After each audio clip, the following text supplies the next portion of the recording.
Welcome dear students, आप सभी का स्वागत है आरएस सर के यूट्यूब चैनल पर। और हम सब लाइव हैं एक और नई क्लास के साथ में। और ये जो क्लास आपकी होगी वो होगा परम्यूटेशन एंड कॉम्बिनेशन का क्लास नंबर 4 होगा। और वैसे मिशन T21 का आपके पास ये होगा 17, है ना। चलो जी, फटाफट से सारे के सारे बच्चे आ जाएं, उसके बाद में स्टार्ट करता हूँ मैं क्लास। ठीक है जी, आ जाओ फटाफट से। सभी को वेरी गुड मॉर्निंग, जय हिंद। और बिल्कुल आ जाइएगा, सारे के सारे बच्चे आ जाएं, उसके बाद में स्टार्ट करते हैं। ये आपके पास मिशन T21 का क्लास नंबर 17 है। और आपका परम्यूटेशन एंड कॉम्बिनेशन का ये जो क्लास आपका होने वाला है क्लास नंबर 4 होगा। आज की क्लास में जो हम डील करने वाले हैं, कल की क्लास के अंदर आपका सर्कुलर परम्यूटेशन कंप्लीट हो नहीं पाया था, स्टार्टिंग ही नहीं कर पाया था मैं।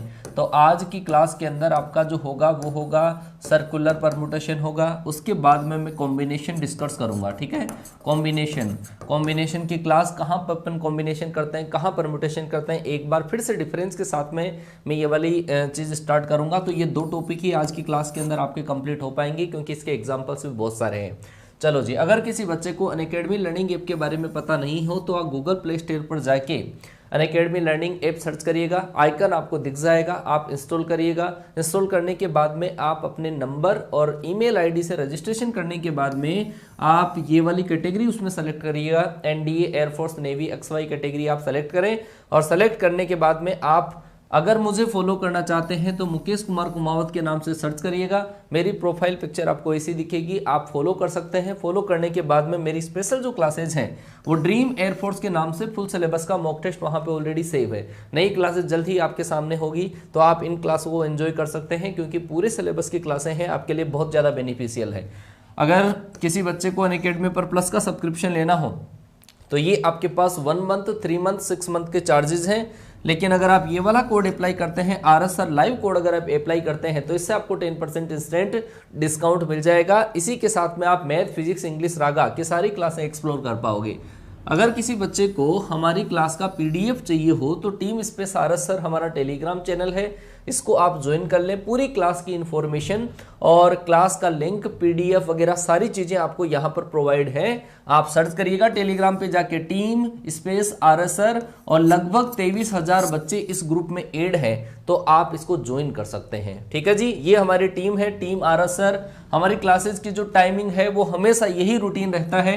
9:30 बजे मैथ्स की कॉन्सेप्ट क्लास, 10:50 पे फिजिक्स की क्लास, 12:15 पे मैथ्स की प्रैक्टिस क्लास, 2:30 पे आपके पास इंग्लिश की क्लास प्रैक्टिस की और कॉन्सेप्ट की, ये दोनों क्लासें एज यूजुअल चलती रहती है। ठीक है जी, आ गए सारे बच्चे फटाफट से। चलो जी, आ जाओ भाई, सारे के सारे बच्चे आ जाएं। एक बार जो भी बच्चे क्लास में आ चुके हैं, अगर प्यार एंड सपोर्ट में एक बार जय हिंद कमेंट कर दीजिएगा और लाइक बटन को प्रेस कर दें। उसके बाद में 1 घंटे तक बिल्कुल पेटी पेक होकर बैठ जाएं, क्योंकि आप कॉन्सेप्ट आपके दिल दिमाग तक उतरने वाले हैं। आज का जो कॉन्सेप्ट होगा सर्कुलर परम्यूटेशन का, एक क्वेश्चन ये मान के चलो सर्कुलर परम्यूटेशन का आता ही आता है, और बिल्कुल सिंपल सा सवाल आता है, तो उसको अपन डील करेंगे। ठीक है जी, फटाफट से सारे के सारे बच्चे आ जाएं। और कोई बच्चा अगर क्लास को शेयर करके नहीं आया है और अगर उसको लगे कि यार दिल से आवाज आती हो कि क्लास को शेयर कर देना चाहिए, तो क्लास को शेयर जरूर कर दें। ठीक है, क्योंकि आपका एक लाइक और एक शेयर हमारा मोटिवेशन काफी बढ़ा देता है बेटा। ठीक है, चलो जी स्टार्ट करता हूं, मैं स्टार्ट करता हूं। चलो जी, स्टार्ट कर दिया जाए क्लास को। चलो भाई, आज की क्लास के अंदर जो अपन टॉपिक डिस्कस करेंगे वो टॉपिक जो आपका होगा, पहला टॉपिक वो आपका है सर्कुलर परम्यूटेशन। सर्कुलर परम्यूटेशन, ठीक है, एक टॉपिक तो आपका ये है। सर्कुलर परम्यूटेशन का मतलब है आपके पास वृत्तीय क्रम से, वृत्तीय क्रम से। ठीक है, इसको अपन किस तरीके से डील करेंगे देखो। और ये बहुत ही सिंपल सा टॉपिक होता है, एक साधारण सा जनरल सा फॉर्मूला है इसके अंदर, उसके बाद में अपन इसको डील कर लेते हैं। ठीक है, समझो भाई, वृत्तीय क्रम से क्या होता है कि अब तक जो अपन ने अरेंजमेंट किए थे कि टोटल जो आपके पास नंबर्स थे, उन नंबर्स में से अपन ने नंबर सेलेक्ट किए, कुछ को किया या सबको किया, और उसके बाद में एक लाइन के अंदर अपन ने अरेंजमेंट कर दिया। अगर टोटल ऑब्जेक्ट को सेलेक्ट करके उनको अरेंज करते हैं तो उनके तरीके होते हैं फैक्टोरियल n, अगर एक लाइन में अरेंजमेंट किया जाता है। ठीक है, अब लाइन के अंदर अरेंजमेंट करें और एक सर्किल में यदि अपन अरेंजमेंट करें तो दोनों में क्या फर्क पड़ता है? दोनों में फर्क है, थोड़ा सा फर्क है। और वो फर्क है कि सर्किल के अंदर अगर आप सेट करोगे कोई नंबर्स को, तो आपको एक ऑब्जेक्ट को पहले फिक्स करना पड़ेगा। एक ऑब्जेक्ट को पहले फिक्स करना पड़ेगा, उसके बाद में या तो ऐसे या फिर ऐसे क्लॉकवाइज या एंटी क्लॉकवाइज साइड में दूसरे जो बच गए ऑब्जेक्ट हैं उनको सेट करना पड़ेगा।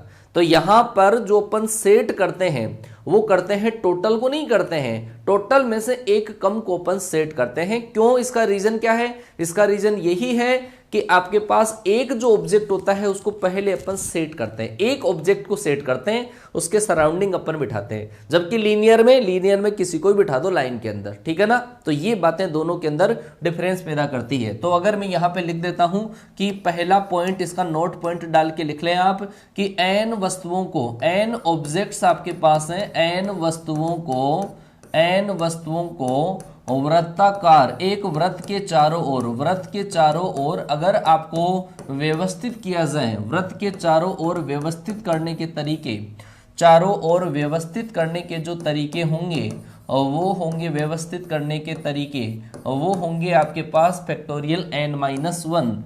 व्यवस्थित करने के जो तरीके होंगे वो होंगे आपके पास फैक्टोरियल n-1। ये बात आपके समझ में आ चुकी होगी कि सर जब भी अपन सर्किल के अंदर अरेंज करते हैं तो एक ऑब्जेक्ट को तो पहले बिठा दिया जाता है, उसके बाद में जो ऑब्जेक्ट बचे हैं उसको या तो क्लॉकवाइज या एंटी क्लॉकवाइज साइड के अंदर अपन इसके चारों ओर बिठा देते हैं, ठीक है ना। तो यहाँ पर एक ऑब्जेक्ट को पहले सेट किया जाता है, बस टोटल थे n में से एक को सेट कर दिया। अरेंज कितनों को करेंगे? n-1 को। तो n वस्तुओं को एक सर्कुलर बेंच हो सकती है, टेबल हो सकती है, या वृत्ताकार फॉर्म में बिठाने के तरीके वो होते हैं आपके पास फैक्टोरियल n-1। लेकिन ये फैक्टोरियल n-1 जो लगता है वो तब अप्लाई होता है जब क्लॉकवाइज और एंटी क्लॉकवाइज को अलग अलग माने। क्लॉकवाइज और एंटी क्लॉकवाइज को यदि अलग अलग माना जाए तब तो अपन फैक्टोरियल n-1 लगाते हैं। फैक्टोरियल n-1 तब लगाते हैं जब क्लॉकवाइज एंटी क्लॉकवाइज को अलग अलग माना जाता है। लेकिन यदि क्लॉकवाइज और एंटी क्लॉकवाइज को सेम ही मान लिया जाए, जब भी क्लॉकवाइज, यहाँ पे लिख देता हूं मैं, क्लॉकवाइज और एंटी क्लॉकवाइज को सेम मान लिया जाए, अगर माना जाए तो आपके पास तरीकों की संख्या जो होगी वो होगी आपके पास फैक्टोरियल n-1/2 होगी। आ गई क्या बात समझ में? कि ये सर ये किस केस में करते हैं? ये करते हैं जैसे आपको मणियों की माला बनानी हो, फूलों की कोई माला बनानी हो, या कोई आपको हार बनाना हो, नेकलेस बनाना हो, या गार्लैंड बनाना हो, माला बनानी हो, हार बनाना हो।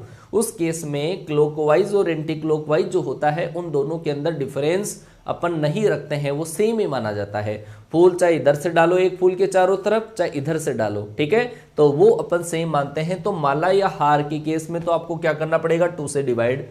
और अगर आदमियों को बिठाना है कोई सर्कुलर बेंच के या सर्कुलर टेबल के, तो वो क्या होता है? फैक्टोरियल n-1 होता है बेटा। आ गई क्या बात समझ में? यहां तक की चीज समझ में आ चुकी होगी आपके, ठीक है। अब मैं आपको क्वेश्चंस पे लेकर चलता हूं, केवल इतना सा ध्यान रखना है आपको। और इसके अंदर कुछ रेस्ट्रिक्शंस भी होती है, लेकिन वो मैं आपको जब जैसे जैसे क्वेश्चंस आएंगे ना वैसे वैसे समझा दूंगा। जैसे जैसे क्वेश्चंस मेरे सामने आएंगे वैसे वैसे मैं आपको पूरी चीजें डील करवा दूंगा। पहले आप एक इसका नमूना देखो और अगर आपको समझ में आ जाएगा। मान लो कि सर आपको ऐसा दे रखा है नमूना, पहला नमूना इसका ऐसा है कि 5 वस्तुएं दे रखे, 5 व्यक्तियों को, है ना, 5 पर्सन है, 5 आदमी है, 5 आदमियों को एक गोल मेज के चारों तरफ, 5 आदमियों को एक गोल मेज के चारों तरफ बिठाने के कुल तरीकों की संख्या कितनी होगी? 5 आदमियों को एक गोल मेज के चारों तरफ बिठाने के तरीकों की संख्या कितनी होगी? तो आप कहोगे कि सर 5 आदमियों में से एक आदमी को मुझे पहले बिठाना पड़ेगा। इसका मतलब कितने बचे? 4 बचे। 4 बचे तो आप जो 4 बचे हैं ना, इन चारों को क्या कर दो? अरेंज कर दो। और चारों को यदि अपन अरेंज करते हैं तो ये आता है फैक्टोरियल 4। या आप डायरेक्ट इस तरीके से भी लिख सकते हो, क्योंकि मैंने बताया फैक्टोरियल n-1, तो फैक्टोरियल 5-1 बराबर फैक्टोरियल 4 आ जाएगा। और फैक्टोरियल 4 का मतलब कितना हो गया? 24 हो गया। आ गई होगी बात समझ में आपको? हाँ जी, बहुत बढ़िया बेटा। जो भी बच्चा यहाँ पर P एंड C को फील करे, मतलब आप कोई भी क्लास के अंदर बैठो, अगर आपसे कोई टीचर अगर आपको क्वेश्चन करवाता है और अगर आपको वो क्वेश्चन लगे कि यार मैं सही कर सकता हूँ इस क्वेश्चन को, तो आप कमेंट करके आंसर दे सकते हैं, ठीक है ना। ये चाहे मेरी क्लास हो, चाहे हमारे चैनल की क्लास हो, चाहे किसी की भी क्लास हो, ठीक है, सब के अंदर। क्योंकि जब अगर आपका आंसर सही आएगा तो आपको कॉन्फिडेंस आएगा, कॉन्फिडेंस आएगा मन के अंदर, ठीक है ना, कि हाँ मैंने ये वाला आंसर दिया था। और ये क्वेश्चन एज इट इज आपका एयरफोर्स के एग्जाम में पूछा गया था, 5 की जगह उसमें शायद 10 थे, 7 थे, ऐसे थे। चलो जी, अब इसके अंदर कुछ रेस्ट्रिक्शंस भी होती है, वो रेस्ट्रिक्शंस में मैं बता देता हूँ। एक और नमूना देखो, एक और नमूना देखो, नमूना नंबर सेकंड। और नमूना नंबर सेकंड ये है कि अगर आपके पास 10 मोतियों से अगर आपको हार बनाना हो, 10 मोतियों से को टोटल कितने हार बनाए जा सकते हैं, 10 मोतियों से कितने हार बनाए जा सकते हैं, ऐसा क्वेश्चन आया। 10 मोतियों से कितने हार बनाए जा सकते हैं। तो ऐसे क्वेश्चन के अंदर अपन क्या करेंगे, मैंने आपको कहा कि ऐसे केस में जब हार बनाते हैं तब क्लॉकवाइज एंटी क्लॉकवाइज को सेम ही मान लेते हैं। और जब सेम मानते हैं तो अपन फॉर्मूला लगाते हैं फैक्टोरियल n-1/2 लगाते हैं। तो यहाँ पर 10 मोती है और 10 मोती है तो आपके पास टोटल तरीके कितने होंगे, फैक्टोरियल 10 - 1/2। इसका मतलब आपके पास जो तरीकों की संख्या होगी वो होगी फैक्टोरियल 9/2। तो इस क्वेश्चन का जो आंसर आपके पास आ जाएगा फैक्टोरियल 9/2। बहुत शानदार बेटा। एक बच्चे ने 45 आंसर दिया है, वो कैसे दिया है भगवान मालिक है भाई।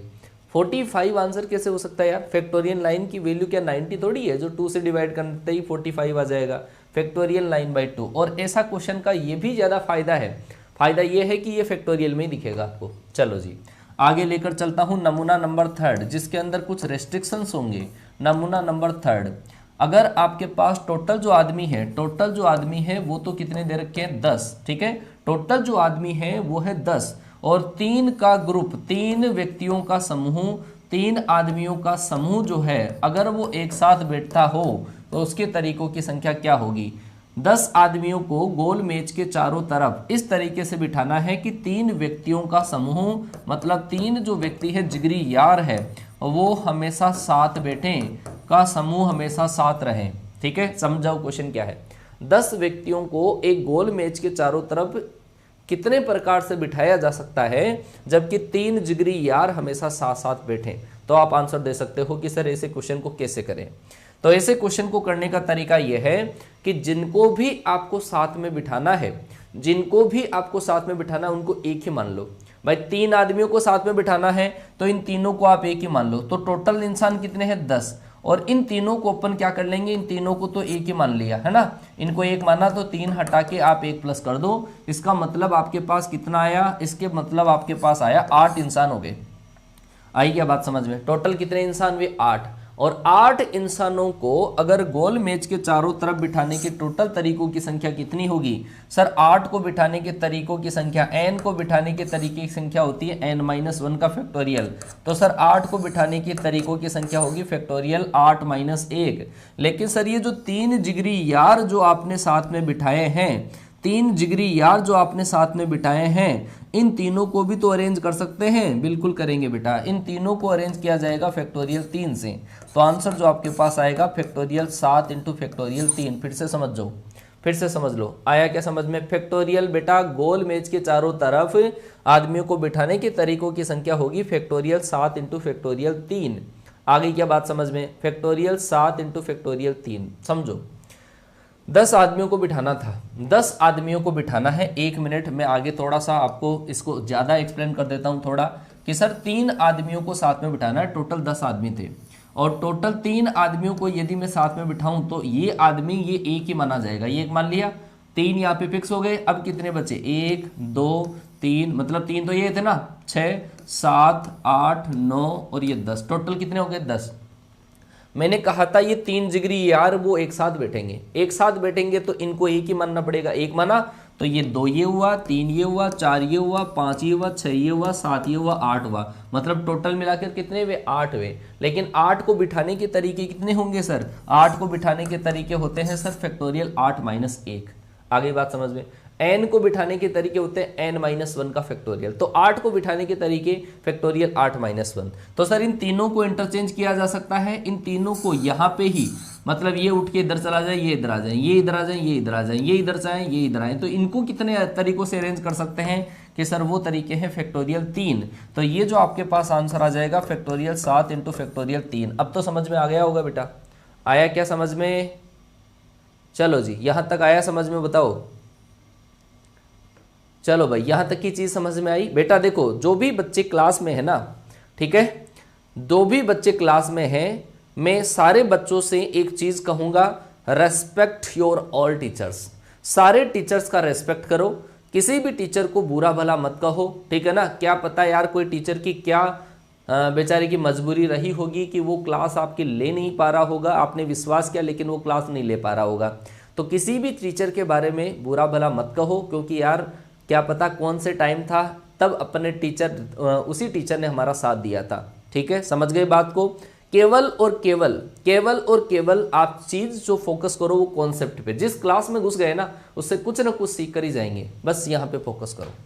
चलो जी, तो ये वाली चीज आपके समझ में आ चुकी होगी। इसी क्वेश्चन को घुमा के दे दिया जाता है। वो क्वेश्चन कैसे दे सकते हैं, ठीक है, वो समझो कि एक नमूना मैं आपको और सिखाता हूं। इसी का जो क्वेश्चन आता है वो नमूना नंबर शायद कौन सा होगा, नमूना नंबर 4 है। तो इसका नमूना ये है कि टोटल जो इंसान है वो आपके पास है 20 आदमी, चलो 12 मान लेते हैं। 12 आदमी टोटल आपके पास जो इंसान है वो 12 आदमी है, ठीक है। 12 आदमियों में से एक आपके पास क्या है, एक तो आपके पास है अध्यक्ष, मतलब प्रेसिडेंट है, एक आपके पास वाइस प्रेसिडेंट है और एक सेक्रेटरी है। 12 जो आपके पास इंसान है, 12 जो नेता है, ठीक है ना, आदमी नहीं है, नेता है। और 12 नेताओं में से एक तो आपके पास क्या है, प्रेसिडेंट है, एक वाइस प्रेसिडेंट है, एक सेक्रेटरी है, 3 इंसान है। और उनको गोल मेज के चारों तरफ कितने प्रकार से बिठाया जा सकता है, उनको गोल मेज के चारों तरफ कितने प्रकार से बिठाया जा सकता है कि अध्यक्ष जो आपके पास है, मतलब जो आपके पास प्रेसिडेंट है, वो वीपी और एस के बीच में रहें, वीपी और एस के बीच में रहें। ऐसा क्वेश्चन आपके पास आ गया, इन दोनों के बीच में ही रहना चाहिए, है ना। तो आपके पास क्या होगा, आपके पास इसके तरीकों की संख्या, टोटल 12 नेता लोग हैं और 12 नेता लोगों में से एक तो अध्यक्ष है, एक वाइस प्रेसिडेंट है, एक सेक्रेटरी है। आपको उनको गोल मेज के चारों तरफ कितने प्रकार से बिठाएं कि जो आपके पास प्रेसिडेंट है वो वाइस प्रेसिडेंट और सेक्रेटरी के हमेशा बीच में ही बैठता है, ठीक है ना। हाँ जी, बताओ भाई, काफी बच्चों ने क्वेश्चन का सही आंसर दिया है। चलो जी, factorial 10 into factorial 2, factorial 9 into factorial 2, क्या बात है, क्या बात है, अलग अलग सबका आंसर अलग अलग कैसे आया। चलो जी, जवाब दो भाई, क्या होगा क्वेश्चन का सही आंसर, क्या होगा इस क्वेश्चन का सही आंसर। समझना बेटा बात को, जैसे पहले वाले क्वेश्चन के अंदर 10 इंसान थे, 3 को साथ में बिठाना था, सेम वही मेथड अपन यहाँ पे लगाएंगे। चलो जी लगाओ, ज्यादा बेटर समझ में आ जाए तो मैं थोड़ा डायग्राम इसका बना देता हूं कि सर 3 इंसान है, 3 इंसानों को तो यहाँ पे फिक्स कर दो, क्योंकि ये तीनों तो साथ में ही बैठेंगे हमेशा, ठीक है। 3 इंसान यहाँ पे टोटल 12 थे, तो 3 तो ये 4 5 6 7 8 9 10 11 12 टोटल काउंट कर लो। इसको एक ही काउंट करना आप, है ना, इसको एक ही काउंट करना, 1 2 3 4 5 6 7 8 9 10 हो गए टोटल, है ना। और मैंने भी आपको तरीका बताया था कि जब जिनको साथ में बिठाना हो तो उसकी जगह आप पी को साथ में बिठाना हो तो उसको माइनस करके 1 प्लस कर दो। 3 आदमियों को साथ बिठाना है, 12 में से 3 को माइनस करके 1 प्लस कर दो, तो टोटल जो इंसान आपके पास आएंगे वो कितने आएंगे, 13। ये टोटल आपके पास जो आपके पास आएंगे वो कितने आएंगे, 10 आएंगे, ठीक है ना। 10 आपके पास आ जाएंगे। 10 को बिठाने के तरीके कितने होंगे कि सर वो होते हैं फैक्टोरियल 10 माइनस 1। क्या होते हैं सर, फैक्टोरियल 10 माइनस 1। तो सर इन तीनों को अपन कर सकते हैं क्या अरेंज, बेटा तीनों को नहीं करेंगे, अरेंज कितनों को करना है वो ध्यान देना कि सर ये जो प्रेसिडेंट है ना, वो प्रेसिडेंट यहाँ पे बैठेगा, तो चेंज किसको करना है, एक तो ये है वीपी और ये है आपका एस, चेंज करना है इन दोनों को चेंज करना है, प्रेसिडेंट बीच में बैठा रहेगा, ठीक है ना, प्रेसिडेंट बीच में रहेगा, वाइस प्रेसिडेंट और सेक्रेटरी इन दोनों को आपको इंटरचेंज करना है। तो 2 इंसानों को इंटरचेंज करने या व्यवस्थित करने के जो तरीके होते हैं वो होते हैं फैक्टोरियल 2। तो इसका मतलब आपके पास क्या आ जाएगा, फैक्टोरियल 9 इंटू फैक्टोरियल 2 आपके पास क्वेश्चन का राइट आंसर आ जाएगा। बेटा फैक्टोरियल 10 दिन बच्चों ने दिया है, गलत है। क्यों गलत है, आपने जो गलती करी है वो यहाँ पे गलती करी है कि सर आपने यहाँ पर डायरेक्ट ही आपने ये वाला तरीका लगा दिया होगा कि सर 10 आ गए इससे, तो 10 को तो भाई साहब 10 को अरेंज कितने टाइप से करोगे, वो 10 माइनस 1 से करना था। आ गई ना बात समझ में बेटा। हाँ, प्रेसिडेंट फिक्स है, बेटा देखो अनअकैडमी प्लस से अच्छा, अनअकैडमी प्लस से एनडीए निकल जाएगा क्या?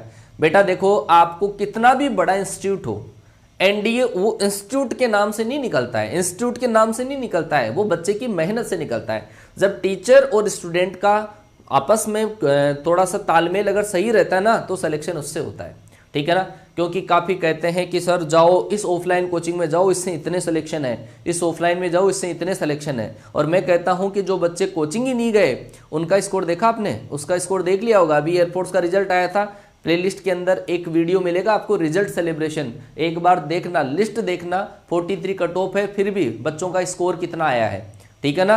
तो कोचिंग के नाम से कभी सिलेक्शन नहीं होता है, टीचर के नाम से सिलेक्शन नहीं होता है। सिलेक्शन होता है बच्चे की मेहनत और टीचर की लाइजनिंग जो किस अकॉर्डिंग होती है। अगर आप कैसा अपने टीचर का रेस्पेक्ट करते हो, उसी के अकॉर्डिंग सिलेक्शन होगा बेटा। चलो जी, यहां तक मैंने बात कर दी है। आगे मैं बात करता हूं एक बहुत ही शानदार वाला क्वेश्चन, ठीक है, बहुत ही नमूना नंबर 5, नमूना नंबर 5। और ये जो सारे क्वेश्चन है ना, इनकी मैं तैयारी करवाऊंगा, आपको प्रैक्टिस करवाऊंगा 12-15 पे।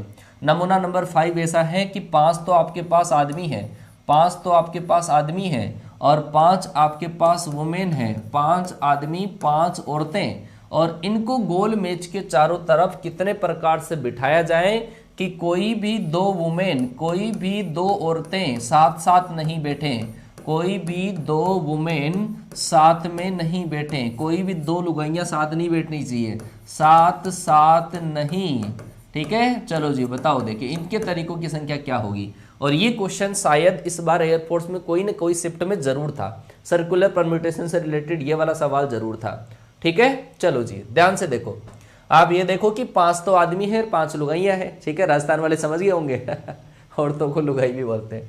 तो 5 लोग हैं और 5 लुगाइयां हैं, इनको बिठाना है इस तरीके से, गोल मेज के चारों तरफ इस प्रकार से बिठाना है कि कोई भी 2 लुगाइयां साथ में नहीं बैठनी चाहिए, है ना। तो उनके तरीकों की संख्या निकालते हैं। तो ध्यान दो भाई, कल मैंने आपको एक मेथड पढ़ाया था, अगर याद हो तो, गेप मेथड, है ना। ये गेप मेथड का ही सवाल है। और गेप मेथड यहां पर पहले तो अपन करते थे लाइन में, अब जो गेप मेथड अपन लगाएंगे वो किस में लगाएंगे? सर्कुलर ऑर्डर के अंदर, ठीक है। तो ये जो सवाल आपके पास है सर, वो किसका है? गेप मेथड का है, ठीक है, समझना ध्यान से। तो भाई साहब देखो, औरतें साथ साथ में नहीं बैठनी चाहिए, औरतें साथ साथ नहीं बैठनी चाहिए, तो बिठाओगे किसको? पहले आदमियों को बिठाओ, आदमियों को बिठाएंगे। कितने आदमी है सर? 5 आदमी है सर। एक आदमी यहाँ पे, 2 3 4 5, 5 आदमियों को बिठा दिया। ये पहला आदमी है, ये दूसरा आदमी है, ये तीसरा आदमी है, और गेप दे दे के बिठा दिया भैया ना, कि तुम्हारे बीच में लेडीज आके बैठेगी, जो पसंद हो उसको बिठा लेना। तो भाई साहब पहले आदमियों को बिठाया, और पहले 5 आदमी हैं, और 5 आदमियों को गोल मेज के चारों तरफ, आप ये मत सोचो कि औरतें भी हैं, है ना, आप ये समझो कि पहले आदमियों को बिठा रहे हैं, और 5 आदमियों को गोल मेज के चारों तरफ बिठाने के तरीकों की संख्या कितनी होगी? फैक्टोरियल 5 - 1, और वो कितना आ जाएगा? फैक्टोरियल 4। क्या आ जाएगा? फैक्टोरियल 4। 5 आदमियों को बिठाया, अब आएगी औरतें एक एक। कैटरीना आई भाई साहब, है ना, कैटरीना, तो भाई साहब ये शाहरुख खान है, कैटरीना तू बैठ मेरे साथ में। फिर आई दूसरी माधुरी दीक्षित, फिर आई आपके पास कौन सी? प्रियंका चोपड़ा, फिर बाद में आई आपकी दीपिका, उसके बाद में और उसकी बहन आ गई।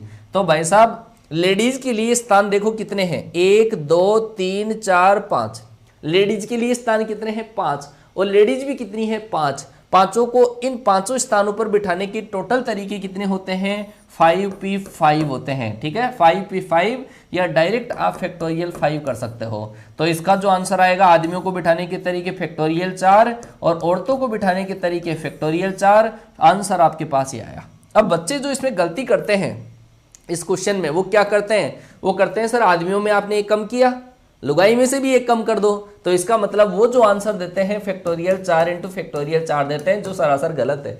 वो गलत क्यों है वो समझो, ध्यान से समझो। मैंने आपको स्टार्टिंग में क्या बोला था? मैंने स्टार्टिंग के अंदर आपको ये बोला था कि ये जो आपके पास आदमी है, सर्कुलर जब आप अरेंजमेंट में जब बिठाते हो, गोल मेज के चारों तरफ बिठाते हो, तो किसी एक आदमी को फिक्स करना पड़ता है। तो पहले आपने आदमियों को बिठाया, तो एक आदमी को फिक्स करना पड़ा। क्या लेडीज को फिक्स करना जरूरी है क्या? नहीं, लेडीज को फिक्स करना जरूरी नहीं है। लेडीज के पास तो स्थान दिखेगा, मैं शाहरुख खान के पास बैठूंगी, मैं तो उसके पास बैठूंगी, कोई आपकी जगह बैठा हो, ठीक है ना, हाँ ये मेरे फेवरेट स्टूडेंट में से एक है ना, यूट्यूब वाले स्टूडेंट्स हैं, तो मैं तो इसके पास बैठूंगी, ये होशियार है ऐसा। तो भाई साहब यहाँ पे लेडीज को बिठाने की जगह फिक्स नहीं करनी पड़ेगी अपने को, तो इस वजह से लेडीज को डायरेक्ट बिठा देंगे, और डायरेक्ट बिठा देंगे तो ये तरीके होंगे आपके पास। अच्छा अच्छा, गाली होती है क्या? अच्छा, कोई नहीं कोई नहीं कोई नहीं बेटा, ठीक है।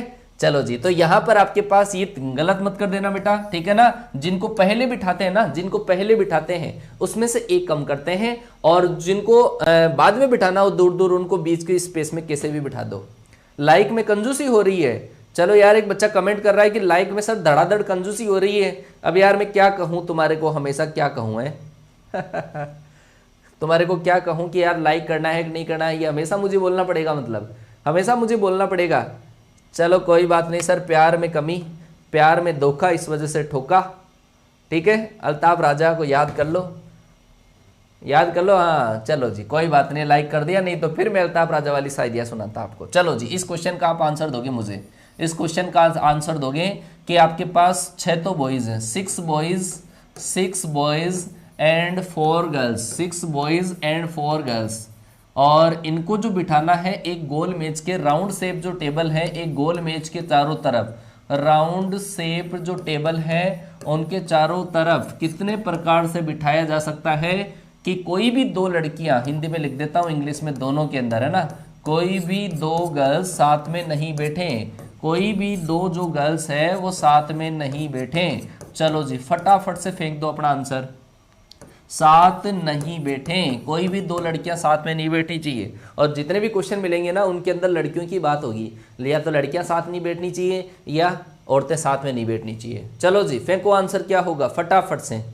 अच्छा चलो जी, दिमाग लगाओ, दिमाग लगाओ और जवाब दो भाई। 6 तो आपके पास लड़के हैं और 4 लड़कियां हैं। राउंड शेप टेबल के चारों तरफ इस प्रकार से बिठाना है कि कोई भी 2 लड़कियां साथ में नहीं बैठनी चाहिए, कोई भी 2 लड़कियां साथ में नहीं बैठनी चाहिए। चलो बोलो बोलो बोलो बोलो फटाफट से आंसर दो, देखें। चलो जी, देखो भाई साहब, यहां पर 6 लड़के हैं, पहले लड़कों को बिठाना पड़ेगा आपको, लड़कों को बिठाओगे, पहला लड़का, दूसरा लड़का, तीसरा लड़का, चौथा लड़का, 5वां लड़का, 6ठा लड़का, 6 लड़के आ गए। और 6 लड़कों को पहले बिठा रहा हूं मैं, क्यों? क्योंकि लड़कियां साथ साथ में नहीं बैठनी चाहिए। गैप मेथड में अपन यही तो करते हैं, उल्टा करते हैं, जिनको दूर दूर रखना होता है, जिनको दूर दूर रखना होता है उनके अपोजिट वालों को सेट करते हैं। ये गैप मेथड कल बताया था मैंने। तो 6 लड़के हैं, 6 को बिठाने के तरीके कितने होंगे? फैक्टोरियल 6 माइनस 1, मतलब लड़कों को बिठाने के तरीके होते हैं फैक्टोरियल 5। लड़कियां कितनी है? लड़कियां है टोटल है 4। और लड़कियों के लिए जगह कितनी है सर? लड़कियों के लिए जो जगह है आपके पास वो कितनी है, देख लो एक बार ध्यान से। लड़कियों के लिए जगह भी कितनी है? 6। और लड़कियों को बिठाने के तरीके कितने होंगे सर? 6p4 होंगे। जगह है 6, लेना कितनों को है? 4 को, तो 6p4 आएगा, ठीक है ना। फैक्टोरियल 4 नहीं आएगा, 6p4। तो ये आ जाएगा टोटल तरीके फैक्टोरियल 5 इंटू 6p4 आपके पास इस क्वेश्चन का राइट आंसर आएगा। Factorial 5 into 6p4। आगे क्या बात समझ में? बात आई समझ में? हाँ जी, बहुत ही शानदार बेटा। 6p4 को आप देख लो कि क्या होगा। 6p4 को सोल्व करने से आपके पास कितना आ जाएगा। आ गई क्या बात समझ में?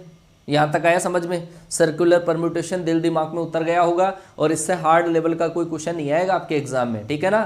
क्योंकि क्वेश्चन जो आते हैं, जो रिपीट होते हैं बार बार, वो तो मैंने सारे आपको एक्सप्लेन कर दिए हैं सर्कुलर परम्यूटेशन से। अब मैं आपको लेके चलूंगा आगे दूसरी गोले पे, दूसरी दुनिया में। और दूसरी दुनिया जो अपनी स्टार्ट होती है वो होती है कॉम्बिनेशन की, ठीक है। दूसरा जो अपना दुनिया स्टार्ट होगी वो होगी सर कॉम्बिनेशन की। और इस कॉम्बिनेशन की दुनिया में हम क्या करने वाले हैं? कॉम्बिनेशन का जो मतलब आपके पास होता है वो क्या होता है? संचय। कॉम्बिनेशन का मतलब भाई साहब, मैं जब 12th में 11th और 12th में जैसे IIT की प्रिपरेशन भी जो मैंने करी थी, तो वहाँ पे मेरे साथ के बच्चों को मतलब कई बार मेरे को भी दिक्कत होती थी, और बहुत सारे बच्चों को यही दिक्कत होती है कि सर जब तक परम्यूटेशन पढ़ते हैं तब तक तो पूरा दिमाग में सेट रहता है, लेकिन जब कॉम्बिनेशन पढ़ा दिया ना तब साला पता ही नहीं चलता है कि परम्यूटेशन करें कि कॉम्बिनेशन करें। तो आज के बाद में ये आपकी जो भूल है ना, ये जो थ्योरी है दिमाग से, वो निकल जाएगी, ठीक है ना। ध्यान से देखना, मैं एक एक चीज़ एक्सप्लेन करूंगा कि कहाँ पे आपको परम्यूटेशन, कहाँ पे कॉम्बिनेशन आपको यूज करना है। थोड़ा सा दिमाग लगाने की जरूरत है, ज़्यादा भी नहीं लगाना है, ठीक है ना। चलो समझो क्या है सर कॉम्बिनेशन का मतलब क्या होता है। कॉम्बिनेशन का मतलब होता है कि जितने भी ऑब्जेक्ट आपको दे रखे हैं, जितने भी ऑब्जेक्ट आपको दे रखे हैं, उनमें से कुछ या सबको सेलेक्ट करने के जो मेथड होते हैं उसको अपन क्या बोलते हैं, कॉम्बिनेशन।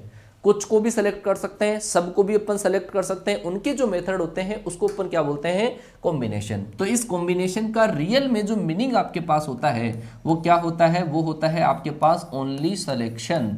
क्या होता है, ओनली सिलेक्शन, मतलब चयन करेंगे अपन, ओनली ओनली ओनली ओनली इसमें से सिलेक्शन किया जाता है। ठीक है, अभी मैं आपको दोनों में डिफरेंस बताऊंगा तब आपको सही समझ में आएगा। ठीक है ना, तो एक साइड तो सर मैं लिख देता हूं परम्यूटेशन और एक साइड में लिख देता हूं आपका कॉम्बिनेशन, और इन दोनों के अंदर अपन डिफरेंस देखते हैं कि दोनों में क्या डिफरेंस होगा। ठीक है, चलो जी समझो। चलो यहाँ पर पहले डिफरेंस अपन आगे वाला इन चीज में देखते हैं। एक चीज में पहले आपको वो बता दूं कि अगर आपके पास n ऑब्जेक्ट है और n ऑब्जेक्ट में से अगर आपको r ऑब्जेक्ट को लेना है तो टोटल कितने सिलेक्शन, कितने चयन किया जा सकता है, कितने तरीकों से चयन किया जा सकता है। तो n ऑब्जेक्ट में से r को लेने के जो कुल तरीके होंगे वो होते हैं सर NCR। और NCR का मतलब इसको लिखा जाता है, ऐसे भी लिखा जा सकता है सर इसको CN और R। बेटा ये चीज मैं क्यों लिख रहा हूं, क्योंकि ये वाली चीज आप गलती करते हो। C का मतलब यहां पे होगा कॉम्बिनेशन और ये N और R, N को ऊपर भेज देना और ये जो R है इसको यहां पे लगा देते हैं। ध्यान रखना ऐसा भी लिखा हुआ मिलता है, गलती करते हो आप। फिर NCR के अंदर इसको लिख दिया, C को बाहर लिख दिया, C का मतलब कॉम्बिनेशन, और N में से R को लेने के तरीके जो होते हैं वो होते हैं आपके पास फैक्टोरियल N, इधर लिख देता हूं, ये होता है आपके पास factorial N upon factorial N minus R और फैक्टोरियल R। ये आपके पास NCR होता है। क्या होता है, NCR।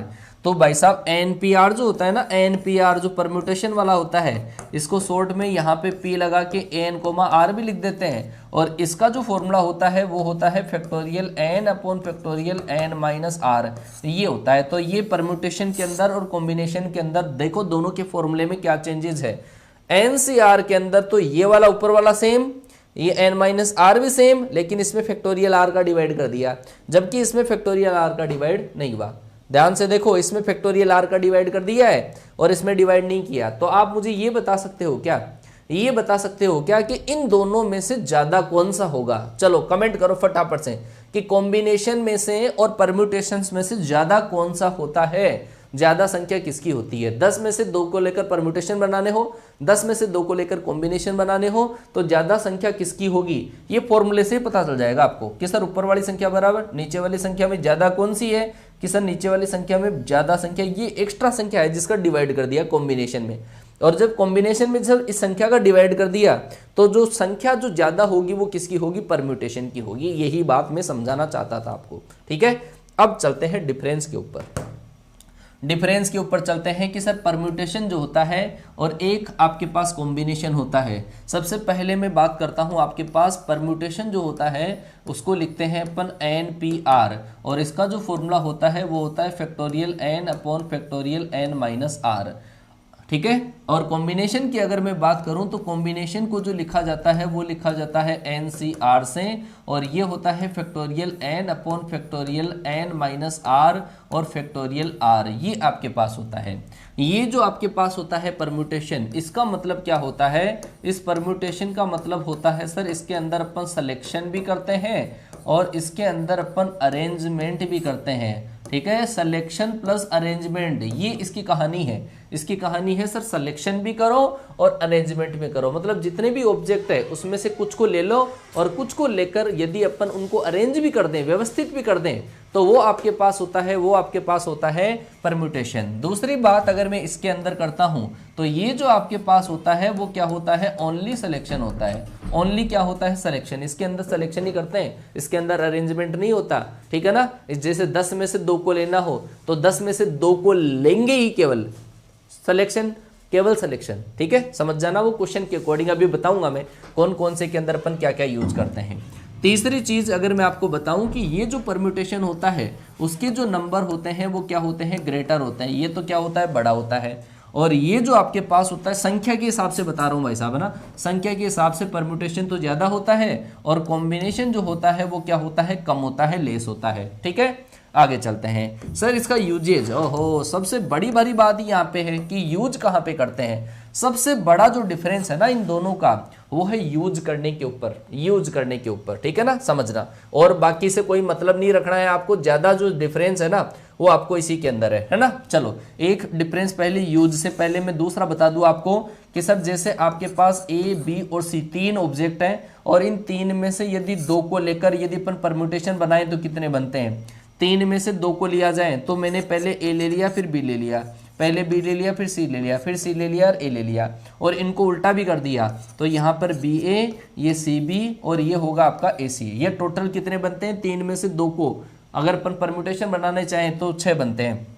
लेकिन इधर अगर आपको तीन ऑब्जेक्ट दे रखे हैं, तीन में से दो को लेकर यदि आपको कॉम्बिनेशन बनाने हैं तो पहले को ले लिया, दूसरे को ले लिया, दूसरे को ले लिया, तीसरे को, और तीसरे को और पहले को। मतलब यहां पर जो आपके पास होता है ना तीन में से दो को, इसको व्यवस्थित नहीं करते हैं, ठीक है ना। इसके मतलब इसमें जो होता है वो ऑर्डर इंपॉर्टेंट नहीं होता है, ऑर्डर इंपॉर्टेंट नहीं होता है, ठीक है ना, ऑर्डर इंपॉर्टेंट नहीं होता है। जबकि इसके अंदर ऑर्डर आपका जो होता है वो इंपॉर्टेंट होता है, ऑर्डर इंपॉर्टेंट होता है इसके अंदर, ठीक है ना, कि मतलब जो लिया उसको आप सेट भी करो। जबकि इसके अंदर जो ले लिया सो ले लिया, आपको सेट नहीं करना है, वो अगला जाने कैसे सेट करेगा। समझ गए ना बात को बेटा, कि यहां पर ए बी और अगर आपने लिखा है इसी को ऐसा लिखा है बी ए तो दोनों में से एक ही माना जाएगा, दोनों सेम माने जाते हैं इसमें। BC और ये जो CB है इसको सेम ही माना जाता है, CA और AC इसको भी क्या माना जाता है, सेम माना जाता है। इसमें तो परम्यूटेशन में मानते हैं अलग अलग, जबकि इसमें क्या मानते हैं अपन, सेम ही मानते हैं। जिन दो ऑब्जेक्ट को लिया है सेट करने की जरूरत नहीं है, केवल ले लो आप तो दो को ले लो बस, ठीक है, दो अलग अलग को ले लो तो उसके तरीके। आ गई क्या बात समझ में बेटा, आ गई क्या बात समझ में।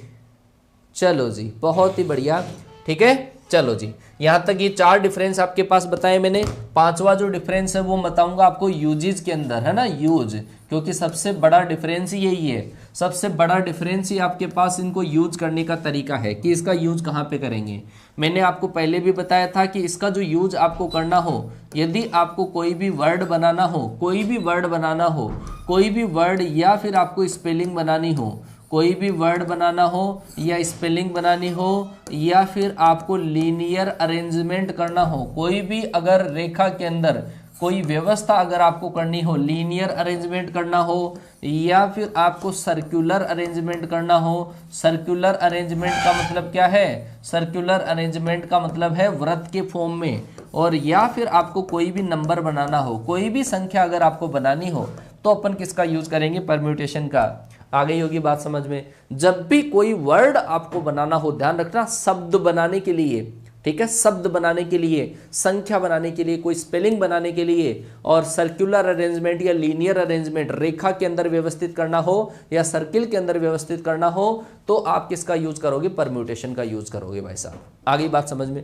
तो सर इसका भी बताओ कॉम्बिनेशन का यूज कहाँ पे करते हैं। कॉम्बिनेशन का यूज करेंगे, सबसे पहली बात कॉम्बिनेशन का जो यूज अपन करते हैं वो करते हैं ओनली सिलेक्शन के लिए, ठीक है। और सिलेक्शन किसमें, अगर सर आपको कोई भी टीम बनानी हो, कोई भी टीम बनानी हो, या फिर कोई भी आपको ग्रुप बनाना हो कि सर 10 लड़के हैं और 5 लड़कियां हैं, 2 लड़कियां लेनी है, 2 लड़के लेने हैं, इसकी टीम बना दो। तो ग्रुप बना, टीम बना। टीम या ग्रुप बनाने के लिए अपन क्या करते हैं, इसका यूज करते हैं कॉम्बिनेशन का, ठीक है, टीम या ग्रुप। जैसे मान लो कि कई बार आपके पास ऐसा आ जाता है हाथ मिलाएं, हाथ मिलाएं, इसको अपन क्या बोलते हैं, हैंड शेक्स, ठीक है, हैंड शेक। हाथ मिल गए, हाथों की संख्या अगर 50 आदमी है, मिले गए, दिलों की संख्या याद करो, ऐसा क्वेश्चन आ जाए है तो दिल मिलाने के लिए अकेले अकेले का दिल काम नहीं करता है, वैसे ही हाथ मिलाने के लिए 2 का हाथ काम में आता है, ठीक है ना। अकेले खुद का हाथ, चल लो ये एक हाथ मिल गया, ऐसा नहीं मानते हैं। तो भाई साहब इसके अंदर जब भी हाथ मिलाने वालों की संख्या पूछी जाए, या आपको लाइन कि इतने पॉइंट दे रखे हैं, कितनी लाइन बनेगी, या फिर आपको ट्राइंगल पूछ लिया जाए कि सर कितने ट्राइंगल बनेंगे वो बताओ, या फिर आपको सर कितने डायगोनल बनेंगे वो बनाओ, ठीक है। तो ऐसे सारे जो होते हैं उनके अंदर अपन कॉम्बिनेशन का यूज करते हैं। डायगोनल का मतलब विकर्ण। आ गई क्या बात समझ में बेटा, बात समझ में आई। देख लो ये सबसे इंपॉर्टेंट चीज इस डिफरेंस की यही है, ताकि आपको पता तो चले कि डिफरेंस कहां पे है। स्पेलिंग बनानी हो, परम्यूटेशन, स्पेलिंग बनानी हो, वर्ड बनाना हो, नंबर बनाना हो, लाइन के अंदर व्यवस्था करनी हो, एक मैंने आपको पहले ही बोल दिया था कि इसका यूज हमेशा अपन एक तो सिलेक्शन और plus arrangement, selection plus arrangement में, जब यहां पे बिल्कुल ही दिमाग नहीं चलेगी, याद नहीं रहे सारी चीजें, तो ध्यान रख लेना सिलेक्शन प्लस अरेंजमेंट में ये होगा और ओनली सिलेक्शन के अंदर अपन इसका यूज करेंगे, ओनली सिलेक्शन के लिए इसका यूज करेंगे। ठीक है, बात समझ गई क्या बेटा? जैसे मान लो कि मेरा हाथ किसी से मिला, मेरा हाथ किसी से मिला और उसका भी हाथ मेरे से मिला, तो उसके अंदर ये बताओ कि उसका हाथ जब मेरे से मिला और मेरा हाथ जब उससे मिला, तो क्या दो बार हाथ मिलेंगे क्या? वो तो एक ही तो माना जाएगा। समझ गए ना बात को? तो ये दोनों में चक्कर है, जहां पे ऑर्डर इंपॉर्टेंट नहीं होता है, ऑर्डर इंपॉर्टेंट नहीं होता है, वहां पे अपन क्या लगाते हैं? कॉम्बिनेशन लगाते हैं। आ गई क्या बात समझ में बेटा? सही है क्या? हाँ हाँ बिल्कुल बिल्कुल, उसके लिए लेकिन पैरेलल चतुर्भुज ये इसके क्वेश्चन आपके आते ही नहीं है। आप तो केवल जितने मैंने एग्जांपल दिए हैं ना वो कर लेना, इसी के अंदर आपका काम हो जाएगा। बात आई क्या समझ में? नमूने दिखाएं? नमूने भी दिखाते हैं, बिल्कुल बिल्कुल नमूने दिखाएंगे। चलो जी, ये आपके पास कॉम्बिनेशन के कुछ एग्जांपल्स हैं जहां पे आपको यूज करना है। आगे मैं लेकर चलता हूं आपके पास इसकी कुछ प्रॉपर्टीज है, कुछ इसके नमूने देखते हैं, उसके बाद में अपन इसकी प्रॉपर्टीज पे चलते हैं। ठीक है, नमूने बड़े बड़े नमूने होते हैं, कई बार कुछ बच्चा शरारत करता होता है तो उसको भी नाम देते हैं नमूना, है कि ये बड़ा नमूना आया है। चलो जी, तो इसकी बात करते हैं अपन कुछ नमूने। अगर आपके पास ऐसा दे रखा हो बेटा, कुछ वैल्यूज आप याद रख लोगे, 5C2 की वैल्यू काउंट करो, 5C2 की वैल्यू, एक एक बच्चा मुझे कमेंट कर देगा, देखें क्योंकि पहले पढ़ी हुई है आपकी सारी चीजें। 5C2 आपके पास इसकी वैल्यू कैलकुलेट करो, 4C4 की वैल्यू कैलकुलेट करो, 10C2 की वैल्यू कैलकुलेट करो, फटाफट से बता दो मुझे 10C2 की वैल्यू। और फोर्थ के अंदर क्योंकि आप इसमें चकराते हो, इस वजह से मैं दे देता हूं यहाँ पे कि सर यहाँ पे मैंने 6 दे दिया और यहाँ पे 7 दे दिया। अब बताओ देखिए कितना आएगा। एक मैं आपको ये वाला क्वेश्चन दे देता हूँ, यहाँ पे मैंने C दे दिया है और यहाँ पे मैंने 10 दे दिया और यहाँ पे मैंने 9 दे दिया। चलो बताओ, फटाफट से कमेंट करो, एक एक बच्चा कमेंट करेगा। 1 2 3 4 फटाफट से, 1 2 3 4 5 क्वेश्चन है, 5 क्वेश्चन है 5 सेकंड के, 5 क्वेश्चन है 5 सेकंड के। फटाफट से एक एक बच्चा कमेंट कर देगा क्वेश्चन का नंबर लगा के कि कौन कौन से का कौन कौन सा आंसर आया है।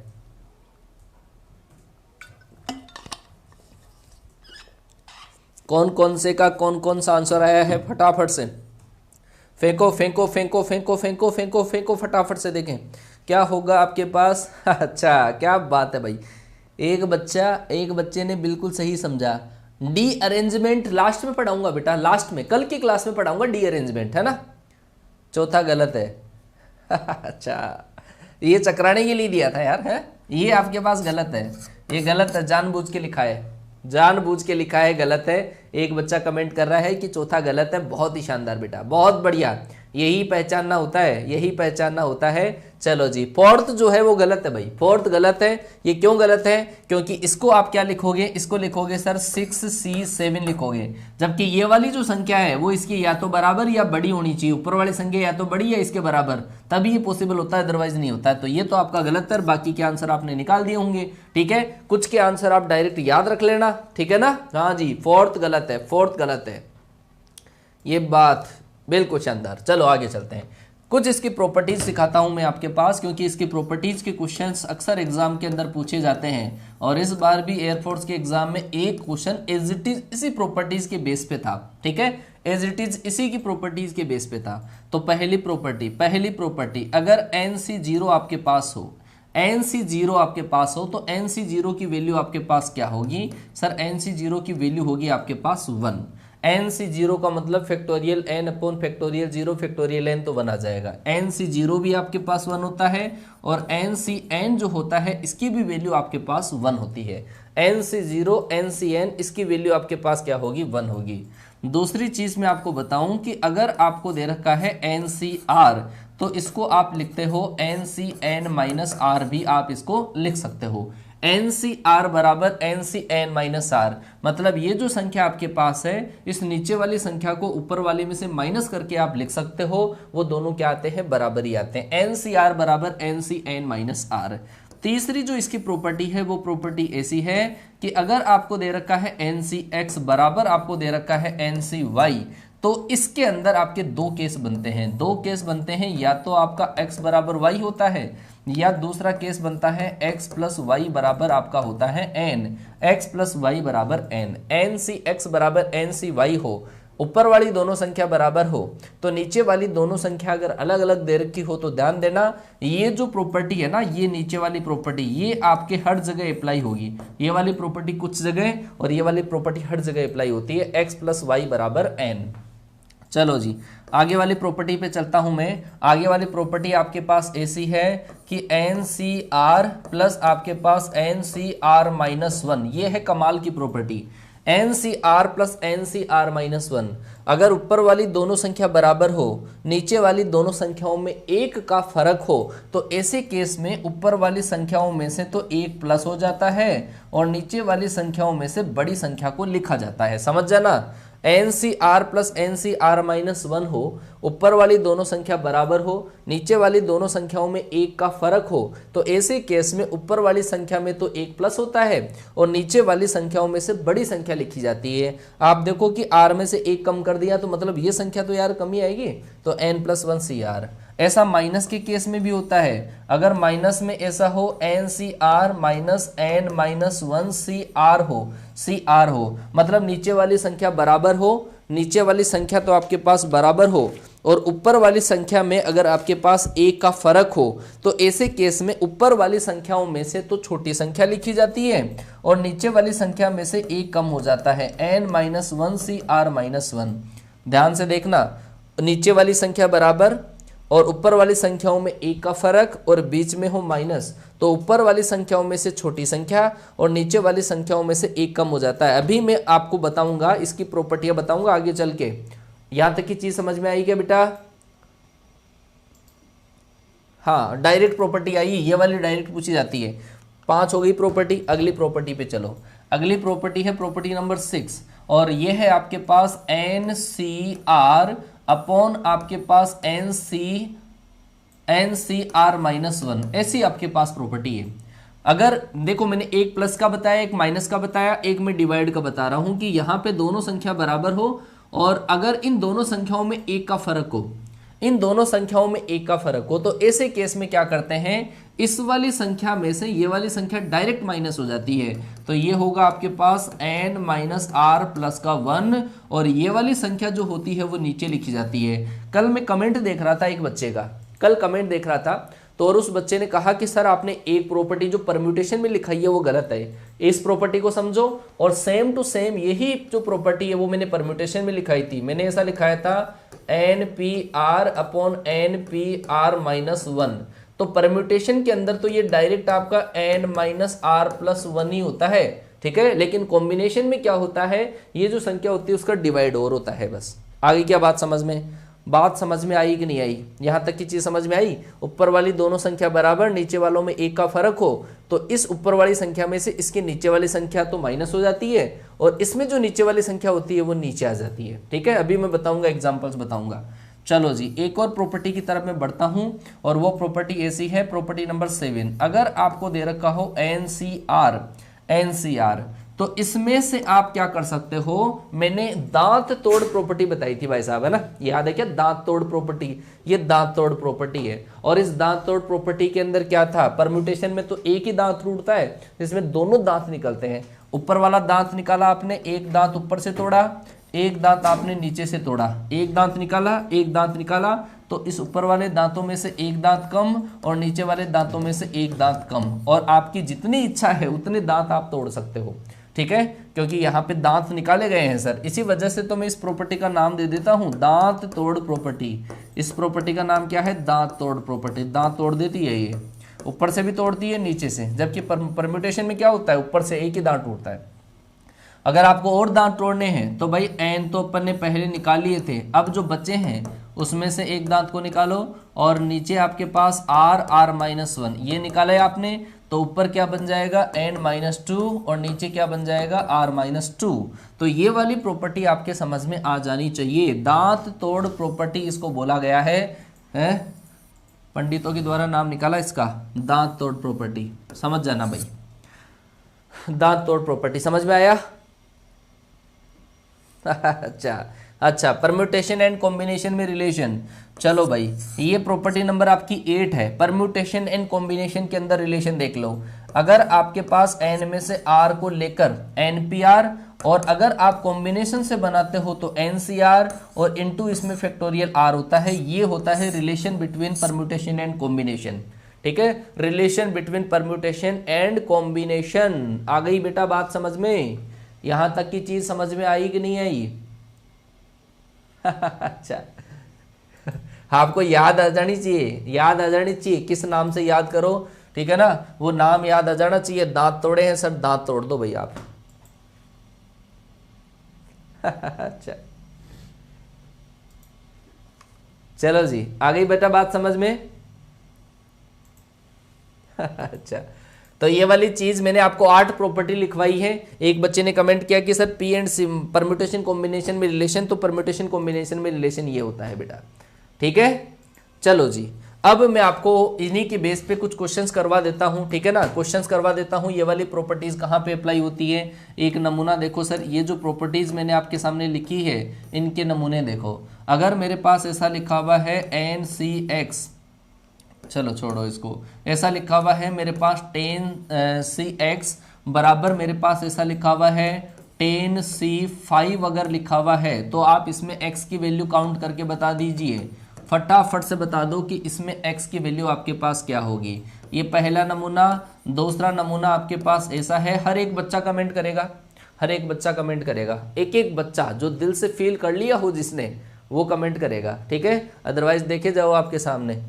चलो जी, अगर ये वाली प्रॉपर्टी आपके पास है 12CX-2 बराबर, आपके पास ऐसा दे रखा है 12C3X-4, तो यहां से आपको बताना है x की वैल्यू क्या होगी। x की वैल्यू आपके पास क्या होगी। ठीक है, find the value of x, ऐसा क्वेश्चन आपके पास आ गया। आगे चलो श्रीमान, ये रहा आपके पास क्वेश्चन नंबर 3। और क्वेश्चन नंबर 3 में एक क्वेश्चन में लिखा ही देता हूं आपको।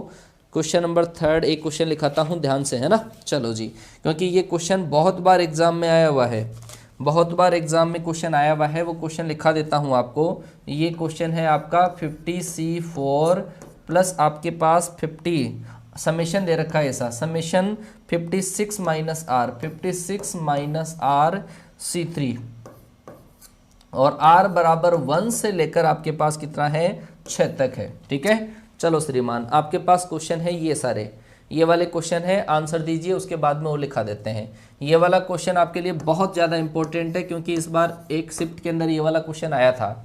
10CX बराबर 10C5 हो, तो मैंने कहा था कि इन दोनों का योग इसके बराबर है, तो आपने शायद इस क्वेश्चन का जो आंसर दिया होगा वो 5 दिया होगा, और 5 अगर आपने आंसर दिया है तो आपका एग्जैक्ट बिल्कुल सही है। ठीक है क्या? चलो जी, पहले का जो आंसर आपके पास आएगा वो क्या आएगा, 5 आएगा। दूसरे का आंसर निकालने के लिए आप इन दोनों को प्लस करके इसके बराबर कर दो बस। ठीक है, इन दोनों को प्लस करोगे तो 4x माइनस 6 क्या आएगा, 4x माइनस 6 बराबर कितना आएगा, 12, और x बराबर आपके पास कितना आएगा, x बराबर आएगा आपका 18। 4 का भाग दोगे तो 9/2। क्या 9/2 पॉसिबल है क्या? 9/2 पॉसिबल नहीं है, तो x का मान 9/2 नहीं हो सकता। एक तो ये। दूसरा, अगर आप इन दोनों को बराबर करते हो, नीचे वाली संख्याओं को अगर आप बराबर करते हो, तो इससे आपका x माइनस 2 बराबर 3x माइनस 4, यहाँ से आपके पास कितना आएगा, यहाँ से 2x बराबर आएगा आपका कितना, 2, और x बराबर कितना आएगा, 1। x बराबर 1 यहाँ पे रखते ही नेगेटिव नंबर आएगा। इसका मतलब ये पॉसिबल नहीं है, ये क्वेश्चन ही गलत है, ये पॉसिबल ही नहीं है। ठीक है ना, ये सारी चीज़ें पॉसिबल नहीं है, ये पॉसिबल नहीं है। सेकंड जो क्वेश्चन है ना, वो पॉसिबल ही नहीं है। ठीक है ना, सेकंड जो क्वेश्चन है वो गलत है, सेकंड क्वेश्चन गलत है। आपने x बराबर 1 निकाल तो लिया, लेकिन x बराबर 1 यहाँ पे लिखोगे 1 माइनस 2 माइनस 1 आ जाएगा। यहाँ पे -1 ऐसा देखा है क्या आपने? नहीं नहीं, ऐसा नहीं होता है, यहाँ पर माइनस की संख्या नहीं आती है, तो ये आपके पास दूसरा क्वेश्चन गलत है।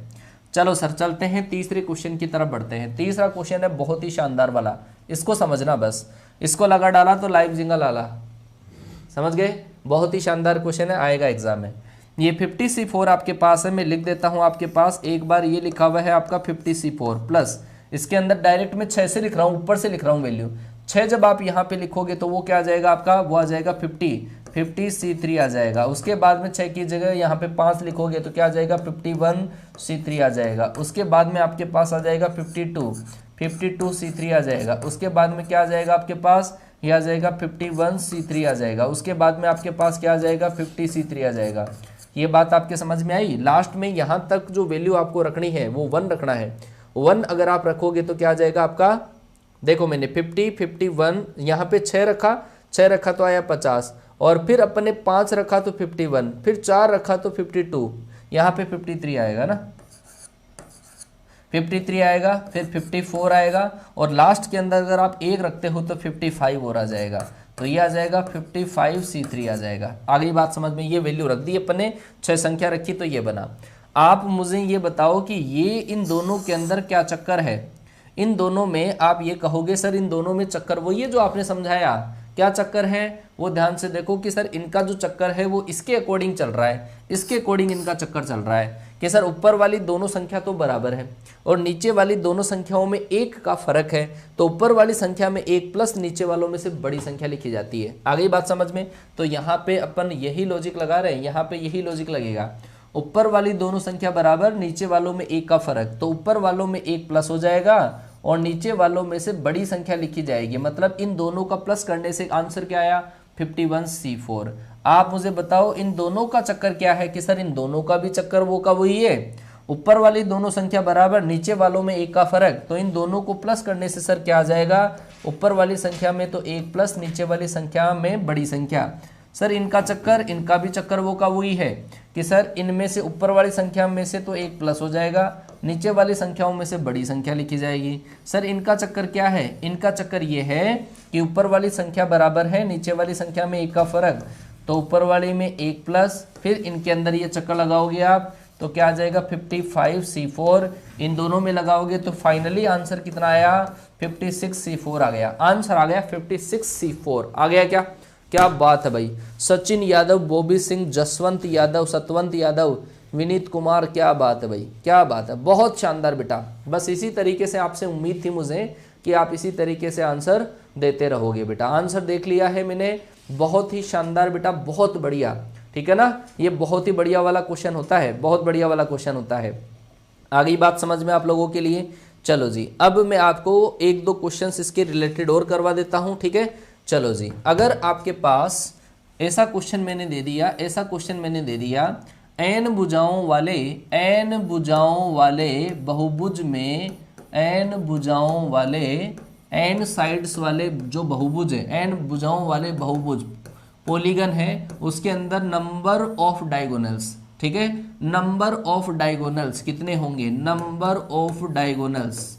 चलो जी बता दो फटाफट से, n भुजाओं वाला जो बहुभुज है उस बहुभुज में विकर्णों की संख्या कितनी होगी, ठीक है। चलो जी निकालो फटाफट से, बताओ, बोलो बोलो बोलो फटाफट से। n भुजाओं वाले बहुभुज में विकर्णों की संख्या कितनी होगी, ये मेरा क्वेश्चन है। तो आप कहोगे कि सर अगर 4 भुजाएं मानूं ऐसा चतुर्भुज बना, तो सर इसके अंदर विकर्ण होते हैं, एक तो ये और एक ये, तो विकर्ण तो सर इसके अंदर तो 2 हुए। 4 भुजाओं चतुर्भुज है, चतुर्भुज में सर 2 विकर्ण हुए। आपने ये कहा, आप ये देखो विकर्ण के लिए कितने बिंदुओं की जरूरत है कि सर 2 बिंदुओं की जरूरत है। तो सर यहाँ पे मेरे पास 4 पॉइंट थे, 4 वर्टेक्स थे, 4 शीर्ष थे। 4 में से मैंने अगर 2 ले लिए थे सर, 4 से 2 बराबर तो 6 आता है। आंसर आपके पास 2 आया। तो बेटा इस केस में नंबर ऑफ साइड्स, ये जो 4 साइड्स होती है वो भी काउंट हो गई, उसको माइनस कर दो। तो इसमें से अगर आप 4 को माइनस करोगे तो कितना आ जाएगा 2। इसका मतलब आपके पास जो 4 शीर्ष मतलब n शीर्ष दे रखे हो उनमें से 2 शीर्ष तो लेने हैं, लेकिन जितनी भुजाएं हैं उनको आप माइनस कर दो।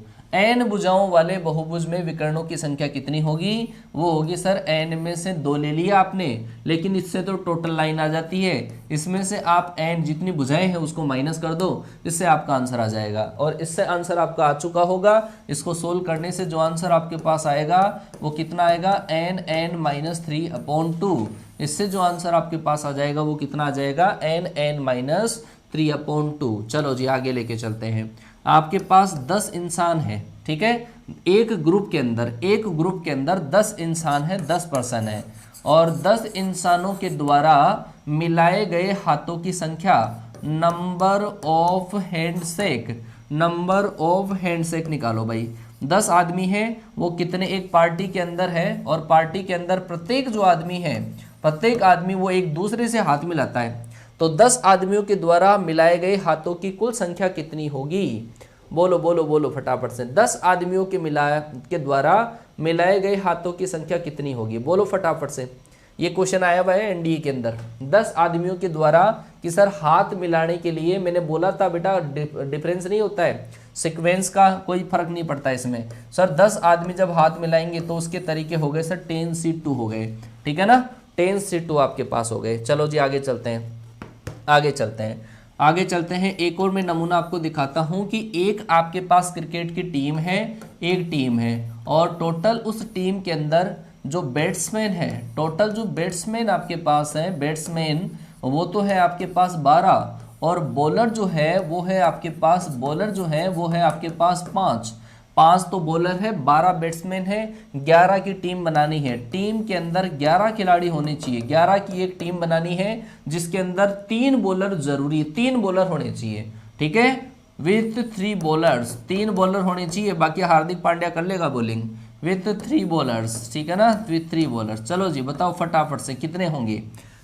एक टीम बनानी है, 12 बैट्समैन है, 5 बॉलर है, और 11 की टीम बनानी है जिसके अंदर 3 बॉलर होने चाहिए। तो आप क्या कहोगे? बताओ बताओ बताओ फटाफट से कि सर टीम बनाने के लिए आपने कहा था पहले कि टीम या ग्रुप बनाने के लिए अपन किसका यूज करते हैं? कॉम्बिनेशन का। तो सर टीम कब बनेगी? जब आपको 11 खिलाड़ी टोटल लेने हैं, 3 बॉलर लेने हैं। तो सर 5 में से 3 बॉलर ले लो ना, पहले 5 में से 3 बॉलर लेोगे तो 5C3 हो गया। अब 11 की टीम में 3 बॉलर आ गए, अब बैट्समैन कितने आएंगे? 8, और 8 किस में से लोगे? 12 में से। तो सर 12 में से मैंने ले लिया 8, क्या सर प्लस होगा या मल्टीप्लाई होगा? एक दिमाग लगाओ। पहली क्लास में जो कोई बच्चा था मेरी पहली क्लास के अंदर जिसने एडिशन एंड मल्टीप्लीकेशन रूल पढ़ा है, वो बच्चा आराम से बता सकता है कि सर टीम बनाने के लिए मुझे ये लेना भी जरूरी है, ये लेना भी जरूरी है। टीम तभी तो बनेगी रे, टीम तभी तो पॉसिबल होगी जब इन दोनों को लिया जाएगा, बैट्समैन और बॉलर। क्या कंपलसरी है क्या? हाँ सर कंपलसरी है, दोनों को लेना पड़ेगा। दोनों को लेना पड़ेगा तो क्या आ जाएगा? मल्टीप्लाई। तो 12C8 इंटू 5C3। आगे क्या बात समझ में आया? समझ में? हाँ बिल्कुल बिल्कुल बिल्कुल, मल्टीप्लाई करेंगे बेटा, मल्टीप्लाई करना पड़ेगा। तो ये वाली चीज़ आपको समझ में आ चुकी होगी। इसके रिगार्डिंग कुछ क्वेश्चंस मेरे पास और बचे हैं, लेकिन वो मैं कल की क्लास में आपको सोल्व करवाऊंगा, ठीक है ना। ये आपका कॉम्बिनेशन का कॉन्सेप्ट स्टार्ट हो गया है। कल की क्लास में जियोमेट्री, मतलब लाइनें कैसे बनती है, डायगोनल कैसे बनते हैं, रेक्टेंगल कैसे बनते हैं, सारी चीज़ें कल की क्लास में। और एक बहुत ही शानदार वाला कॉन्सेप्ट डी अरेंजमेंट का, ठीक है, वो कल की क्लास के अंदर पक्का बताऊंगा मैं। तो भाई सारे के सारे बच्चे क्लास को, जिन्होंने लाइक नहीं किया है वो क्लास को लाइक कर देंगे। जिन्होंने क्लास को शेयर करना भूल गए थे, लेट आए थे, टाइम नहीं मिला, तो क्लास को, अगली क्लास को शेयर कर देंगे। मेरे जस्ट बाद में 10:50 पे आरा सर की क्लास स्टार्ट होगी। तो आप आरा सर की क्लास के अंदर फटाफट से रिफ्रेश होके, फ्रेश होके, जैसे भी आपको आना है वैसे फटाफट से, कोई बच्चा लेट नहीं हो। ध्यान रखना क्लास में जितना आप लेट होगे आप कॉन्सेप्ट मिस करोगे, ठीक है ना। तो क्लास में लेट नहीं होगा कोई बच्चा, फटाफट से आओ। चलो जी मैं मिलता हूं आपसे नेक्स्ट क्लास में, तब तक के लिए टाटा बाय बाय, जय हिंद। 12:15 पे अपन प्रैक्टिस करेंगे बेटा, है ना।